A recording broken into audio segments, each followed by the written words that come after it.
traders will be counting losses come evening because many people will be at home fearful. Maybe if you bring your car, you bring your maybe PSV, maybe along this Makueni or Machakos County, you may incur losses. And as you can see, when you head down towards that area, that's a CBD of Kilala town. And in this area, business is low, very low, because remember these demonstrations, they are fearful. You cannot predict maybe what may happen to your own body, to your business, because you saw even last week, even some cars were banned. We can say these demonstrators, they are merciless. We know they want to change Kenya, they want to shape this country. But when it comes to banning or property or maybe stealing from people, it is really an arduous task. But we do know, they've been saying, these African governments, they listen through violence, but we don't believe that. We still understand Kenya is a democratic country, and even a rule of law should be obeyed and observed. So I'm just trying to show this is a section of CBD of Kilala town, and it's a bit peaceful.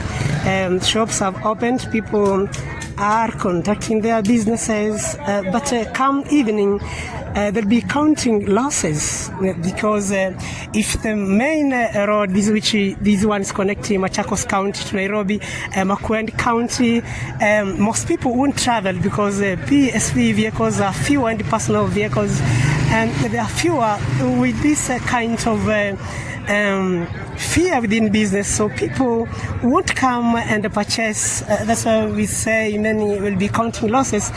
But what can we say is His Excellency President Ruto to come out and maybe concede to demands of these young GENZs for Kenya to move forward, because this is our country and there's nowhere else we can head.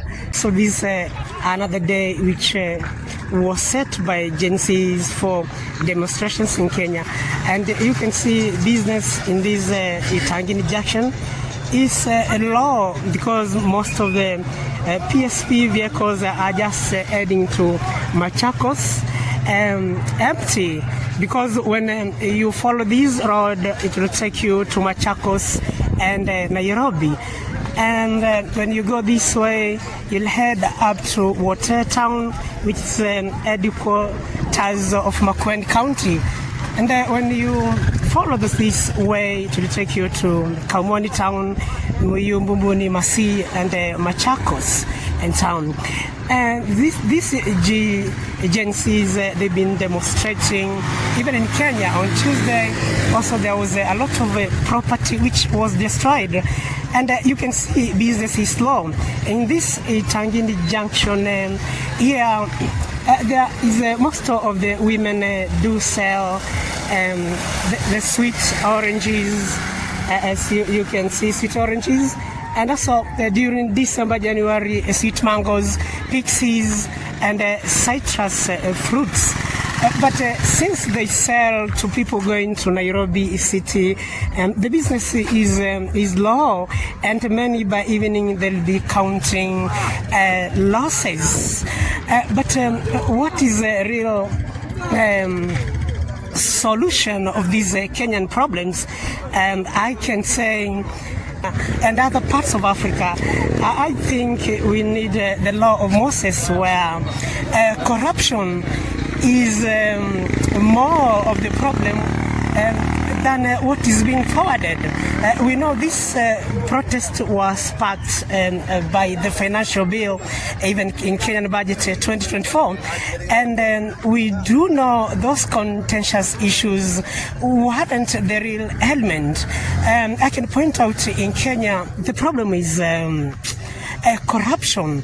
These leaders whom we do elect and those who have been appointed in government, they steal this money, and you find we have underdevelopment. We cannot compare. Where I can see I did stay in the UAE, that's Dubai, for close to 6 years, and that country is, I can say, well developed. But since they keep on stealing money meant for development, and they do little to develop Kenya. That's why you see these issues of demonstration, they've been there since 90s, during days of the late Kennedy Matiba, when people were urging for multipartyism to come to Kenya. But the person who is known for this demonstration is Raila Odinga, whom we can say is silent during this Gen Z's or Generation Z demonstrations. But the key issues is corruption. And my suggestion is, if they can adopt the law of Moses, this can be a sweet where these thieves, if they can be jailed and even property confiscated.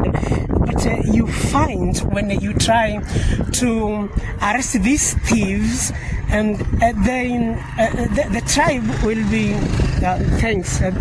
The tribe they'll come out and say our people are being destroyed. That's why the young people are coming out to shape Kenya, where they want new Kenya. When you've been appointed a minister, you shape, or we can say, the development will be seen.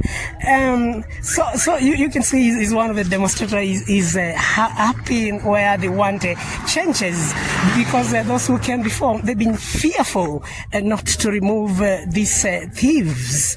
And if not only in Kenya, but also in Africa, they can adopt the law of Moses, then these problems will be over. These thieves are stealing and stealing, and when you want to apprehend them and take them to jail, the tribe will come out and say, you want to finish our people. So it's been very hard, because we are fearful. We cannot be demonstrating from 90s. It's close to 30-something years, but all the same. So if it was possible, we adopt the law of Moses. This is a form of Sharia. These thieves, we apprehend them, we jail them, we confiscate the money they've stolen. And when you bring into Kenyan area, we do a development as it was set for. But if these thieves, they keep on stealing, we recycle them, we are going nowhere. It will be the same even generations to come. Oh my God, bless Kenya. This is our ancestral land. We love it. And if there's nowhere else we can head, this is beautiful Kenya forever.